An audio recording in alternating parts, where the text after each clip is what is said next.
Peace, all of you watching. I'm Martine, a co-founder of UMedics, together with Amika Tendaji. And I went up to Standing Rock over Thanksgiving. I was there for about 3 days. And when I got back, I wrote up a piece on my personal Facebook page, giving people some pointers who were, considering going up there. And a lot of people liked it and shared it, thought it was helpful. And some other UMedics members are actually up there right now. I promised I would say more about it. So here goes.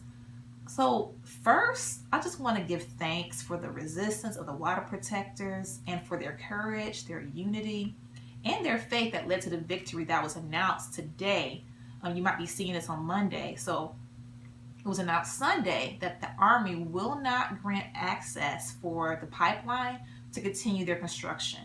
So that is a tremendous victory for everyone who's been involved. And to the people who have been thinking about going up there and making plans, I wouldn't stop those plans, okay? I don't think that the announcement means everyone's just going to go home. I would continue to pay attention to the announcements coming out of the camp in terms of what people are going to need, particularly because we're a little bit over a month away from the inauguration of Donald Trump. So they still might need you up there. Now I need to turn my attention directly to Panama Jackson. Yes, you. Me and you, brother, we have a little bit of a problem. So for those of you who don't know, Panama is a writer for the Black-owned blog called verysmartbrothers.com. And it's part comedy, part politics, part pop culture. And actually a lot of the best content is in the comments, which is kind of rare. So I recommend it. It's a good site.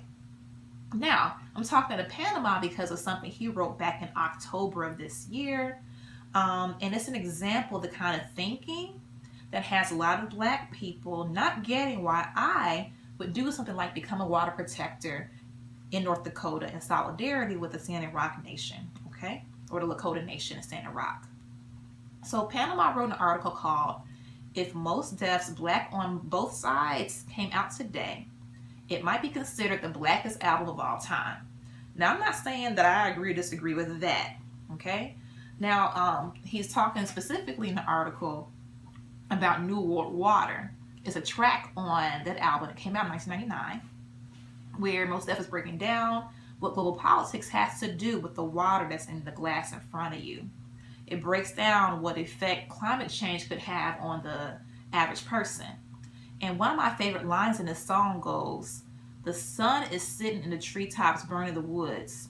And as the flames from the blaze get higher and higher, they say, don't drink the water. We need it for the fire."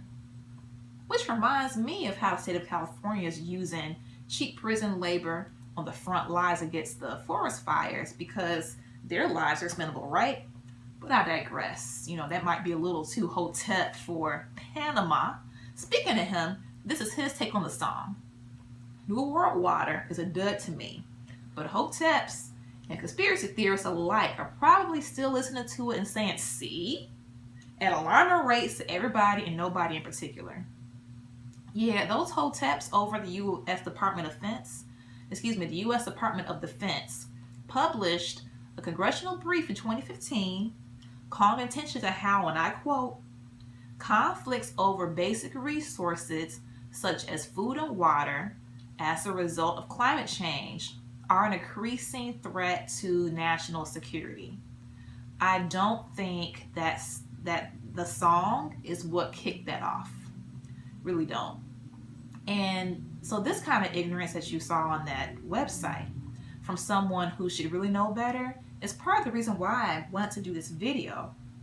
And also why I appreciate Mos Def, who's now going by Yasin Bey, for actually writing and recording that 15 years ago. First, we need to recognize that we're living in the world describing the song. Then we need to see ourselves in the story of the people who are living it. So because UMedics is a Black organization, I know that a lot of people that will watch this video can see themselves in Flint, a situation that's been going on for about 3 years. And that is exactly what we want to encourage people to do. See yourselves in people that are struggling and support them. It is also very important to point this out as well. The fact that residents of Flint, Michigan do not have clean water does not mean that we should not respond to calls for support from Standing Rock. I really don't know how it could mean this, but people say this. I also don't know how people showing up in huge numbers in Flint, Michigan right now is going to move their local goals there. And from what I've seen, they are not asking for mass numbers of people to come up there and stay. What I've seen them ask for is accountability for those that perpetrated the mass poisoning, a safe and just public water system, reparations, and on a practical level, donations of lots of clean water and tools for filtration that they can use in their daily lives until their demands are met. Also, they are fundraising right now to organize the residents for long-term political power. You can go right now to donate to Flint Rising at crowdpack.com. We're going to put a link to that fundraising page on the UMedics page. You can go there and click on it and donate right now, okay? And there's also links there to information about local organizations on the ground in Flint that you can support. It'll tell you exactly what they want you to do and how. On the other hand, you have the residents of the Standing Rock Lakota Reservation who came out and said, we have this camp. Indigenous people and relatives, they use relatives to describe people that others might call accomplices or allies.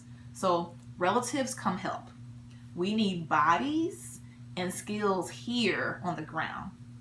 And what they're doing is physically getting in the way of a structure being built before it can do any harm.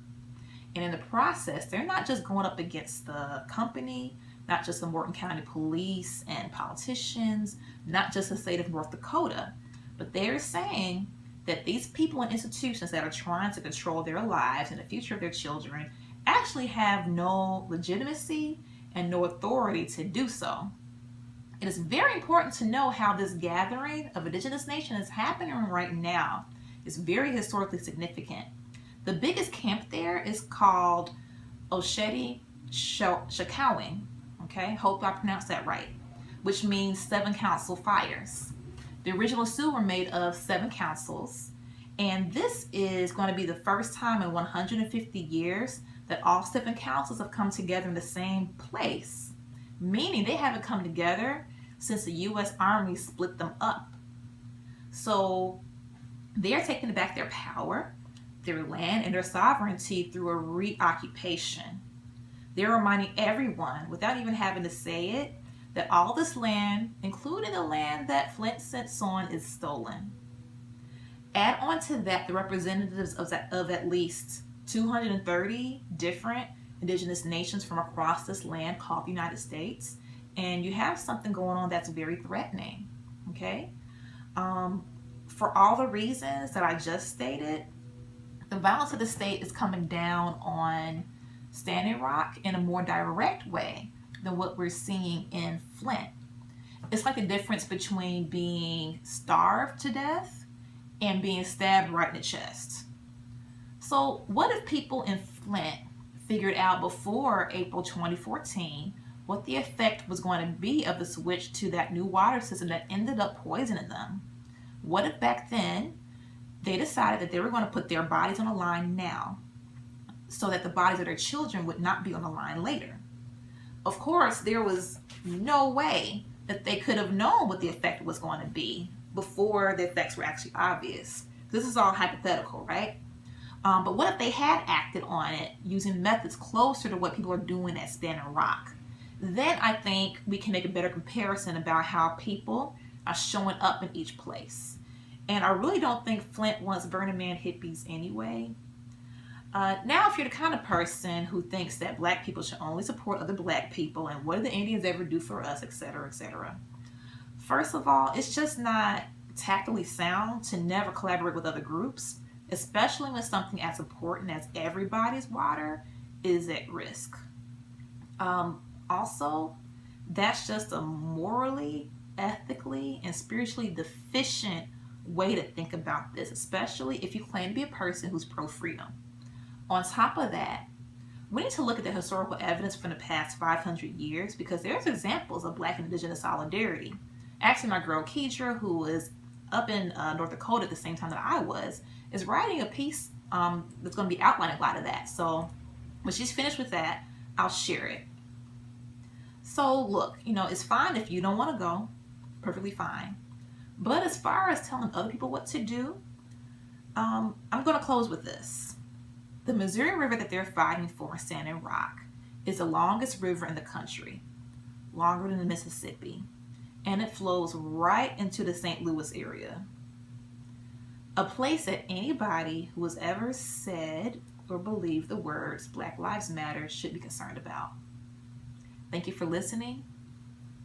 Imni Wichoni, water is life. Ujima means collective work and responsibility.